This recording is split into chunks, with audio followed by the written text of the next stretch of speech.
itu kitab kehidupan dan bisakah nama seseorang dihapus dari kitab kehidupan? Satu pertanyaan yang seringkali ditanyakan kepada saya adalah apakah nama seseorang yang sudah tertulis dalam kitab kehidupan di kitab Wahyu ini dapat dihapus? Karena dalam Keluaran 32 ayat 33 dikatakan bahwa Tuhan sendiri akan menghapus nama orang-orang yang berdosa dari kitab ini, dari kitabnya. Itu artinya nama seseorang yang sebelumnya telah ditulis dalam kitab kehidupan dapat dihapus. Jawaban untuk hal ini adalah ya. Nama seseorang memang bisa dihapus dari kitab kehidupan. Tapi perhatikan penjelasan saya. Jangan sampai salah, perhatikan saya. Baik-baik, perhatikan pengajaran dan ikuti terus. Nama seseorang, ya, nama seseorang memang bisa dihapus dari kitab kehidupan. Berikuti penjelasan dan argumen saya. Pertama, kitab kehidupan disebut sebanyak 7 kali dalam perjanjian baru, 6 kali dalam kitab Wahyu. Wahyu 3 ayat 5, Wahyu 13 ayat 18, Wahyu 17 ayat 8, Wahyu 21 ayat 27, dan Wahyu 22 ayat 19. Dan 1 kali disebutkan oleh Rasul Paulus dalam Filipi 4 ayat 3. Sedangkan dalam perjanjian lama disebutkan sebanyak 3 kali, itu dalam Keluaran 32 ayat 33, Mazmur 69 ayat 29, dan Daniel 12 ayat 1. Yang kedua, untuk memahami istilah kitab kehidupan ini, maka kita perlu melihat latar belakangnya dalam kebudayaan di abad pertama. Pada saat Rasul Yohanes menulis kitab Wahyu, kota-kota di zamannya memiliki latar belakang, yaitu pendaftaran yang mencatat nama setiap warga. Jadi di kota-kota di zaman Rasul Yohanes memiliki latar daftar yang mencatat nama setiap warga. Kalau orang melakukan kejahatan atau mengabaikan statusnya sebagai warga kota, mereka bisa dipanggil menghadap pengadilan untuk nama mereka dihapus atau secara harafiah dihapuskan dari daftar warga kota tersebut. Nah, individu-individu tersebut yang telah dihapuskan namanya dari daftar kota tidak akan dianggap warga lagi dan akan dipaksa tinggal di tempat lain. Inilah konsep dibalik istilah kitab kehidupan tersebut. Nama semua orang yang lahir di dunia ini dicatat dalam kitab kehidupan. Sekali lagi, nama semua orang yang lahir di dunia ini dari zaman Adam sampai akhir kerajaan 1000 tahun, semua orang yang lahir di dunia ini dicatat dalam kitab kehidupan. Tetapi bisa dihapus. Nama itu bisa dihapus. Dan yang ketiga, ya, argumen saya, penjelasan saya, kitab kehidupan milik Allah dalam Wahyu 20 ayat 15 ini, yang kita bicarakan kitab kehidupan, berbeda dengan kitab kehidupan anak domba. Kitab kehidupan, Biblion Joe, berbeda dengan kitab kehidupan anak domba, Biblion Joe Arnion, yang disebutkan dalam Wahyu 13 ayat 8. Di mana Rasul Yohanes mengatakan bahwa orang-orang yang akan menyembah Antikris adalah orang-orang yang namanya tidak tertulis dalam kitab kehidupan anak domba. Bukan namanya tidak terus dalam kitab kehidupan, tapi namanya tidak terus dalam kitab kehidupan anak domba. Jadi kitab kehidupan milik Allah dengan kitab kehidupan anak domba milik Kristus itu berbeda, dua kitab yang berbeda. Selanjutnya dalam Wahyu 21 ayat 27 Rasul Yohanes menyatakan bahwa orang-orang yang namanya tidak tertulis dalam kitab kehidupan anak domba tidak akan masuk ke Yerusalem baru di langit dan bumi yang baru. Tidak akan masuk. Karena nama mereka tidak tercatat dalam kitab kehidupan anak domba. Nah, kitab kehidupan anak domba inilah kitab kehidupan secara spesifik dikatakan sebagai milik anak domba. Yesus Kristus, karena dialah anak domba Allah itu. Yohanes 1 ayat 29. Karena Yesus datang untuk menyelamatkan orang berdosa dan memberi kepada mereka hidup yang kekal, maka kitab kehidupan anak domba Allah adalah kitab milik Yesus Kristus, di mana di dalamnya tercantum nama-nama semua orang yang telah menerima hidup yang kekal. Dan nama-nama tersebut tidak akan dihapus dari kitab kehidupan anak domba. Nama-nama tersebut tidak akan dihapus dari kitab kehidupan anak domba karena ditulis dengan darah pengorbanan Yesus Kristus di atas kayu salib melalui kematiannya. Beda dengan kitab kehidupan milik Allah. Kitab kehidupan Biblion Joe sekali lagi berbeda dengan kitab kehidupan anak domba, Biblion Joe Arnion. Beda.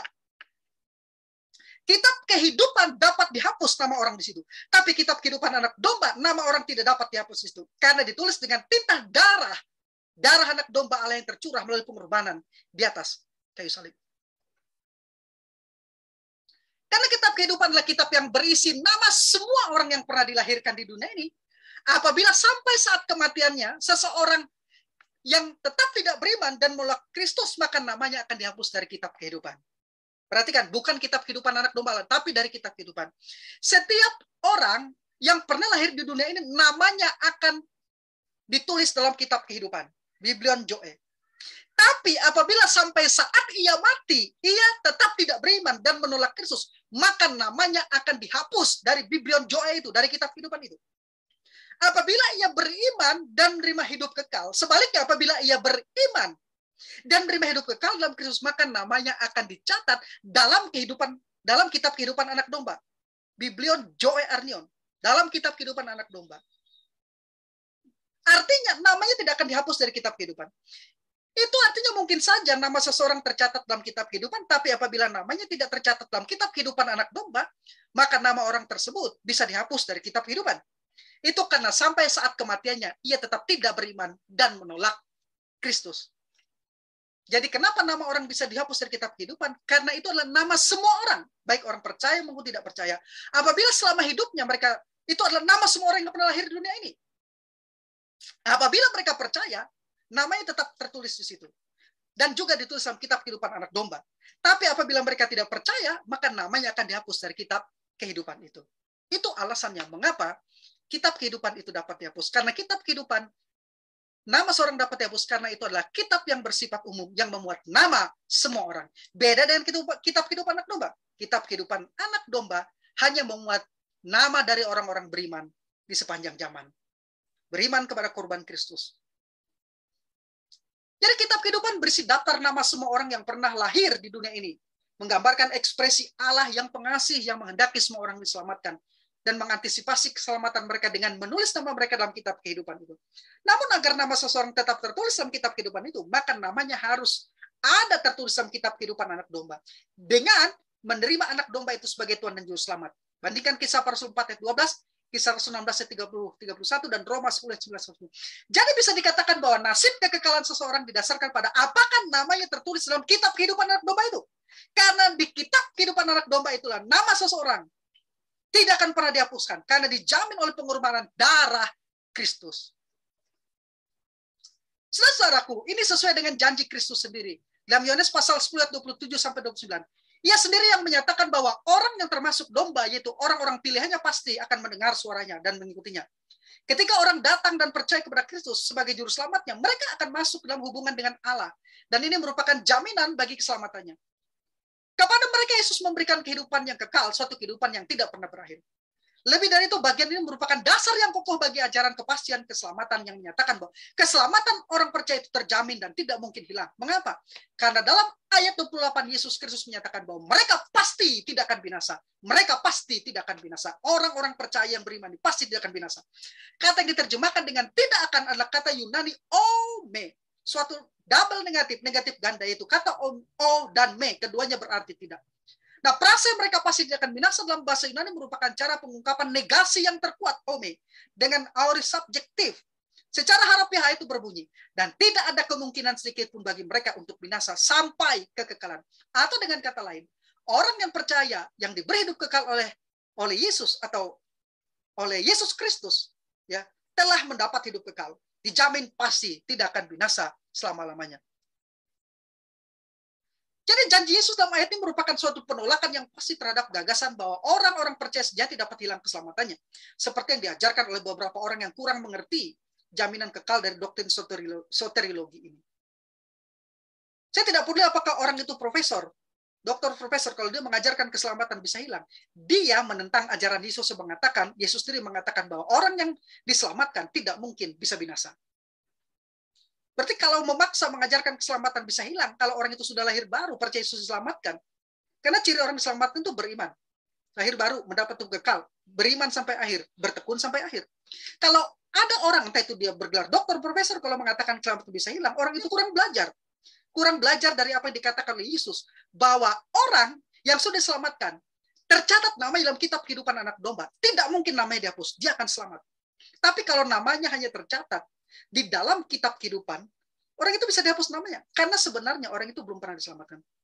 Dan apabila nama seseorang tidak ditemukan dalam kitab kehidupan, Biblion Joe yang akan dibacakan di penghakiman tata putih besar, maka itu artinya nama orang tersebut telah dihapus dari kitab kehidupan itu. Karena namanya tidak pernah dicatat dalam kitab kehidupan anak domba, Biblion Joe Arnion. Nama orang tersebut dihapus dari kitab kehidupan bukan karena ia pernah diselamatkan. Sekali lagi, nama orang tersebut dihapuskan dari kitab kehidupan bukan karena ia pernah diselamatkan. Karena kitab kehidupan itu memuat nama semua orang yang pernah hidup di dunia ini. Tetapi sekali lagi, namanya dihapuskan bukan karena ia pernah diselamatkan. Lalu kemudian kehilangan keselamatan. Dia tidak pernah sama sekali kehilangan keselamatan karena belum pernah diselamatkan. Dia dihapuskan namanya karena ia belum pernah diselamatkan. ia menolak untuk beriman kepada Kristus sampai hari kematiannya. Sampai detik terakhir ia mati, dia bersikukuh untuk menolak beriman kepada Kristus. Maka begitu dia mati, namanya dihapus dari kitab kehidupan. Tapi kalau dia sudah selamat, namanya tulis dalam kitab kehidupan anak domba, namanya akan pasti ada dalam kitab kehidupan itu. Karena namanya sudah tercatat dalam kehidupan anak domba. Nah, sebagai konsekuensi logis, apabila orang itu tidak ada namanya dalam kitab kehidupan, ia tidak berhak menjadi warga langit dan bumi baru. Anda bisa baca itu di Wahyu pasal 20 ayat Wahyu 20 ayat yang ke-15. Sebaliknya apa yang terjadi? Ia akan dilemparkan ke neraka untuk disiksa selama-lamanya bersama dengan antikris, nabi palsu, iblis, dan malaikat-malaikat yang jatuh sudah bersama semua orang yang tidak beriman di sepanjang zaman. Karena itu, perhatikan saya, berbahagialah kita yang namanya tercatat dalam kitab kehidupan anak domba. Karena pasti nama kita ada dalam kitab kehidupan itu. Yesus sendiri berkata, bersukacitalah karena namamu ada terdaftar di surga. Lukas 10 ayat 20 bandingkan Ibrani pasal 12 ayat yang ke-23.